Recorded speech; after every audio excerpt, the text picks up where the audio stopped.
Oh yeah, Dan White again from Makers Aquatics, just doing a video on my new 600 litre freshwater aquarium.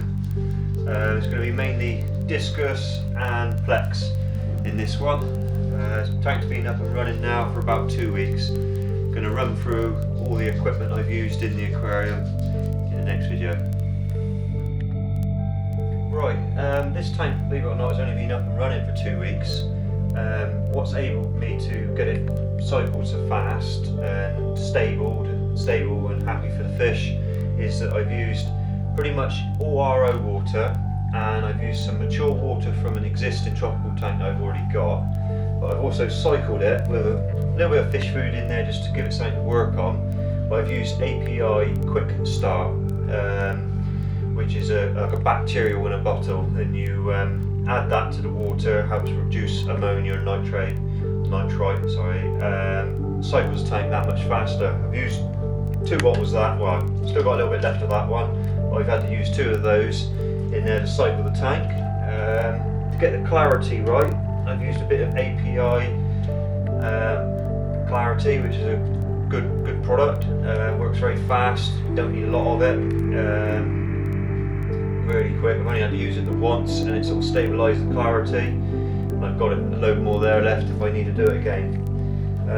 Because RO water is very sterile and there's not a lot to it, just to get the water back to what the discus would prefer in the natural environment in the Amazon, I've used Discus Trace by Reef Flowers, which is a trace element which puts in the right minerals and the right levels for what discus would appreciate, to get good colour, good growth, just all healthy, all well-being. It just makes the fish go in and settle in that bit better because everything's just how they imagine it to be. So that is the 3 main products that I've used to cycle the tank and to get the water right and balanced for these fish. Like I say, RO water, a little bit of mature water from my old aquarium, and the Discus Trace. Right, for filtration, I went for the Eheim Pro 3, the big boy. Brilliant filter, really pleased with it. The hardly makes any noise running.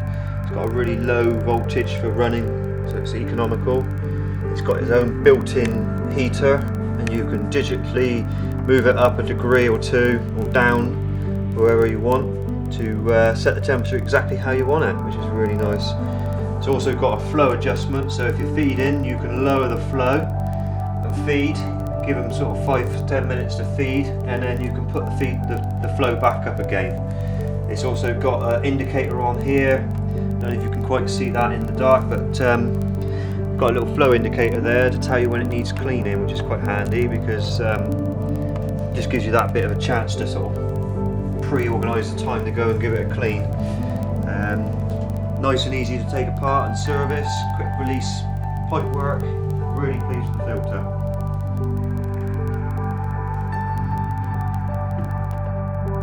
Right, for the lighting I went for Aqua One Plant Grow 38 watt light units. I've got 2 of them on here because it seemed to be the best way to cover my 5'6" aquarium. Nice and cheap to buy, and they give a nice natural light for your tropicals. Brings out the reds and the blues, giving you a nice colour spectrum rather than just being real vivid white or vivid blue. You're getting a real nice natural wide range of spectrum. In the bulbs you can see that there's red, green, blue and white all in one cluster, so you don't just see blues and reds, it all mixes and merges nicely, but with the fish it really does make the colours pop. So really pleased with how the lighting's turned out. That didn't cost too much at all. That was a good way of lighting the aquarium. So I'm having a little talk now about what I've used in the aquarium to get the look I have. I've gone for a light silver sand as a substrate, and then I've got paddle stones in here, large pedal stones which look quite nice rather than using just pebbles. These are flatter and create different sort of shapes than what pebbles would. I quite like them. I've used Aqua One Plec caves. which are artificial, but they really match in well with paddle stones, and it gives the fish and the plecs somewhere to hide. Adds a bit of interest to peer in each hole and see what's in there. Use Redmore wood roots. Still got a little bit of algae, and the plecs are still enjoying stripping that off. The Royal Panac dim eye in there. He's enjoying cleaning all that off. He's having a whale of a time on that. Went for 3D backing. Anyone out there that's thinking about using 3D backing, definitely go for it. I think it gives a really good look. You only get one chance, and that's when the tank's empty to really do it well. And it's well worth investing the money into it, because the look it gives, you just don't get that with plain old backing. All the plants, I haven't got lots of plants in here. They're mainly all in pots, because I'm having large plecs in here.